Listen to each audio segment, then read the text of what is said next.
Hello everyone and welcome to another crude oil VTI futures weekly outline analysis starting from the week of 11th to the 15th of September 2017. Now before I start, I would just like to mention that I have seen some activity going on my channel, so if you like what you see, please consider it subscribing because it will help me a lot in producing even more great content for you guys. Now, to start with, I would like to make just a small recap on last week happenings to get you guys more familiar what we need to work with or what the market has on its hands to work with.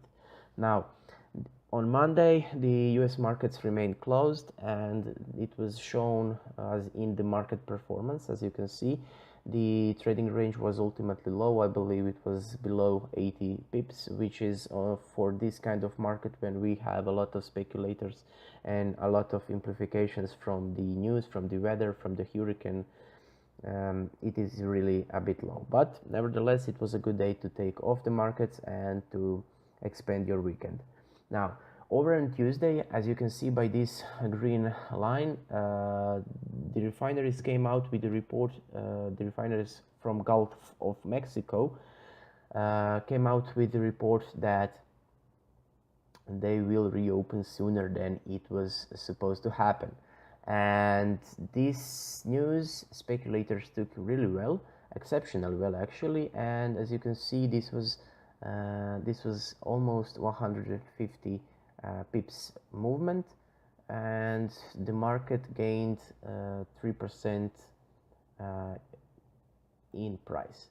So as you can see, it is really a nice day. It was really a beautiful day to trade it, and over in my trading group we have managed to make some serious money with over, I believe, 120 pips of my personal technical analysis was involved. And yeah, for everyone who is in my trading group, I believe that it was a good day.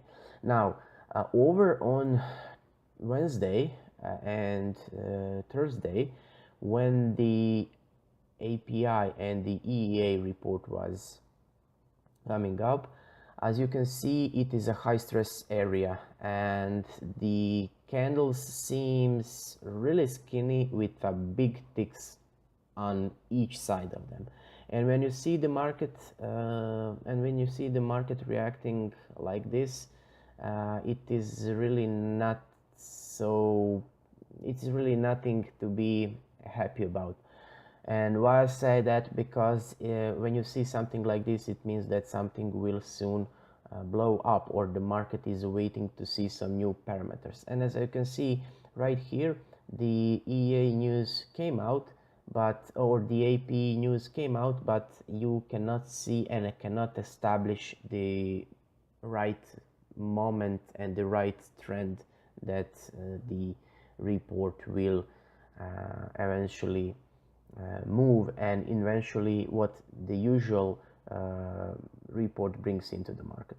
The same thing was over on Wednesday also, and as you can see, a lot of ticks, a lot of skinny candles, and yeah, eventually the report was good, and the report said the report was actually as forecasted, but again you cannot see it from the graphs.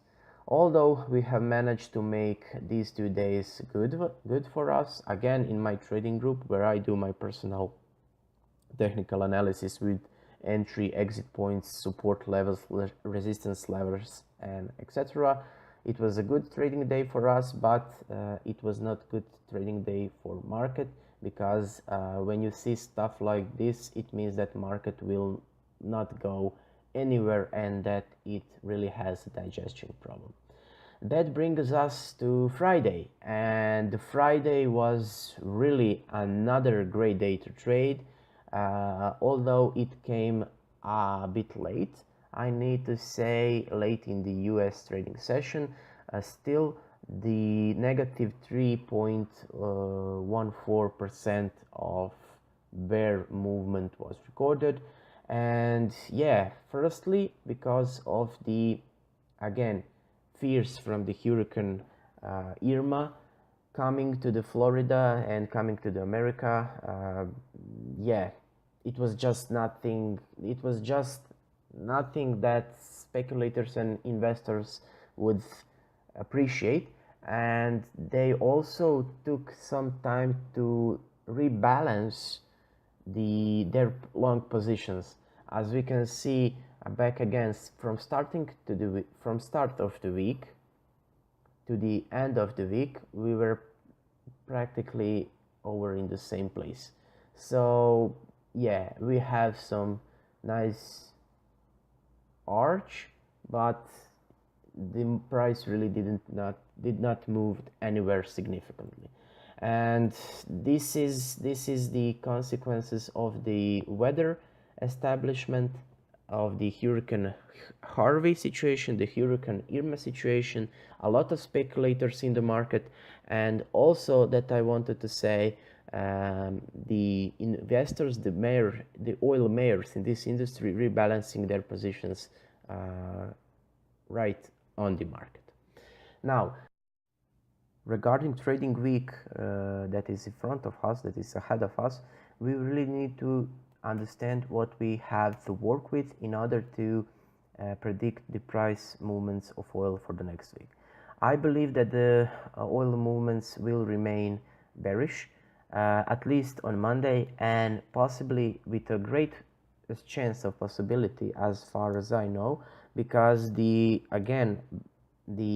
report from OPEC that is due to come out on Tuesday will not show some significant movements from any side of the OPEC deal.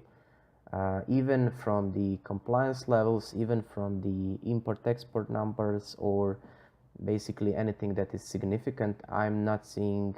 And from what I have heard via my network of people that work there, there is nothing much going on. Now, the second thing we need to face is the AP and the EEI numbers, which again, I'm assuming that will have and will correspond to the numbers that are forecasted, again, due to Hurricane Irma and due to Hurricane Harvey. And the last thing I want to mention is the US Baker oil rig count that is due to come out on Friday, and which will make us that is important barometer of the status current oil market is. Even though on last Friday, the number of active oil rigs decreased, we still have faced over 3% drop in price. But this only means that the bullish fundament is growing, and I really do believe that in relatively near future we will see oil price above 50 level and staying there for a longer period of time, because this bullish fundament is growing, and it is growing at a significant pace that is not recorded for quite some time yet. So yeah guys, if you have enjoyed in this video, please comment, share, leave a like, subscribe, and yeah, do all this stuff that popular YouTubers say. So back again, thank you for watching, and see you guys in next video.